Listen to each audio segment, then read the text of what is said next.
At the same time, the EFF leader was earlier today visiting both the best performing and worst performing schools in Gauteng today. Now, these visits were part of the EFF's oversight efforts in the basic education sector to assess conditions in schools and implement necessary interventions. Well, in studio joining me now is Natasha Phiri. She was with the EFF. Natasha, very good afternoon to you, and thank you so much for your time. Thank you. Thanks for having me. So, of course, that earlier clip that we played, that was Julius Malema, of course, responding to what is happening in the DRC. But the main focus of the day was paying attention to the education center, particularly in Gauteng. You didn't go to the best performing school in the province. You didn't get a chance to, because what you saw in the worst performing school was quite appalling. Talk to us about it.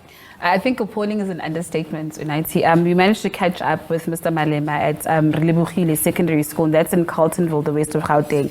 And Unaiti, the school has a huge sinkhole.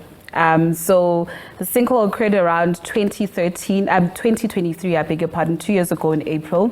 There were people who were sent from the Department of Infrastructure to assess the building.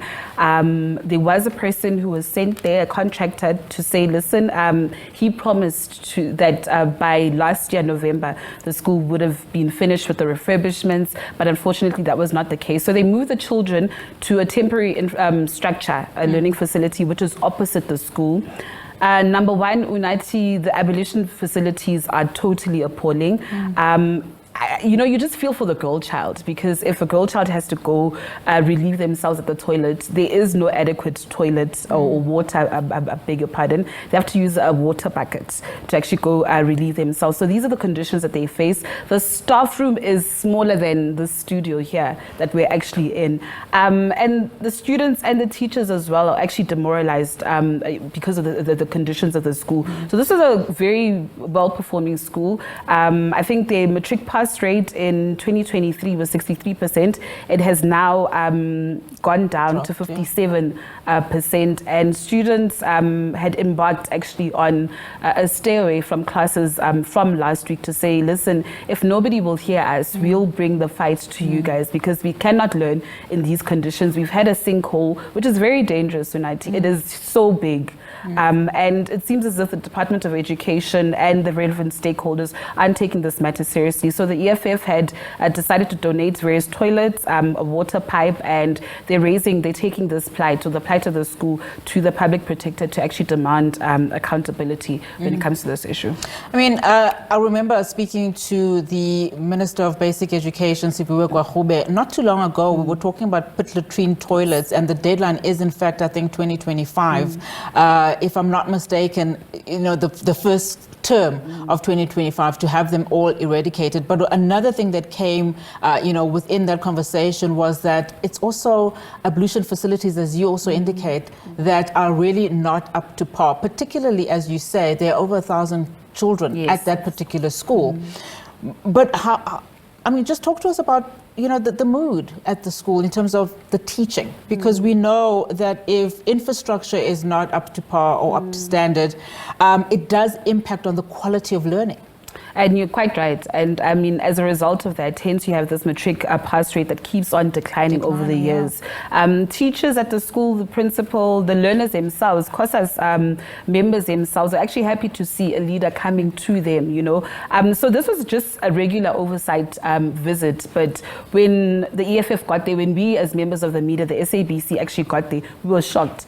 We didn't know there was a sinkhole at the school. And United doesn't even speak, this isn't only about Relebohile Secondary School. I remember Relato Fekisi covered a story that was similar to this last year in the Eastern Cape. So it speaks to a border crisis, amongst basic education in our schools and the infrastructure in our schools. Listen, the school is well kept, the infrastructure is still up there.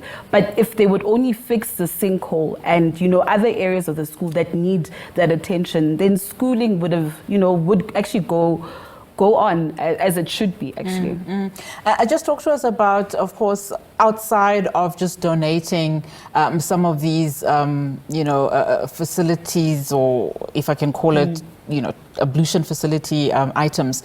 What else did the EFF have to say about just the standard of education in the country? Because, of course, it is a political party. They've got their own mandate and agenda as a political party. But in as far as the quality of education is concerned, I mean, this year was the highest mark ever for the greater part of the country. It wasn't so much as criticized in terms of, how well it didn't do in terms of what are the true numbers of this particular pass rate. But fundamentally, what is their standpoint in as far as education is concerned? Well, we didn't go or delve into such issues much more deeply. I know he raised the issue of NFSAS as well. I think there's a story that's out there saying that there's a body that says that if NFSAS doesn't pay the 44 million rand debt to them, some students would be left out of accommodation. We dwelled and touched on issues like that, saying that actually NFSAS should actually, just move out of the way. You don't need to actually have a body like NFSAS, Speaking on other broader education issues, the EFF had said that, listen, these are issues that they're going to raise in Parliament, because that they're part of the Progressive Caucus. But United, also other issues that we actually touched on and delved on. You earlier on played that clip of Malema reacting to, the situation, the DRC, 9 SANDF soldiers being killed. And, he made an example saying that if this were, U.S. Army soldiers, there would have been hell, or hell would have been, broken loose, for lack of better words. Why is not the same situation, happening in South Africa? If there's no capacity to send our soldiers there, rather pull them out, And he said that this is actually a declaration of war against South Africa. On the Expropriation Act, he said they don't support it. For them, it's a cosmetic act. But of course, saying that if the likes of FF Plus, the likes of the DA are going to court, then they, as the EFF, will be an interested party in that. Remember, yesterday we were also covering the PAC, and the PAC was responding to John Steenhuisen, saying that they would raise this in the GNU, and according to clause 19 of the statement of intent, if any party doesn't agree with something within the GNU, they can then raise an objection. So the PAC is saying that, listen, we'll object to that objection as well. So interesting times ahead of us. There's a cabinet Lekgotla that's going to take place on Wednesday. This is also going to be a contentious issue, the Expropriation Act. So I guess we'll just have to wait and see. Absolutely. Natasha, thank you so much for that. Of course, Natasha Phiri tracking the EFF as it went on its fact-finding mission at several schools in Gauteng, but managed, of course, to speak to the party's leader, Julius Malema.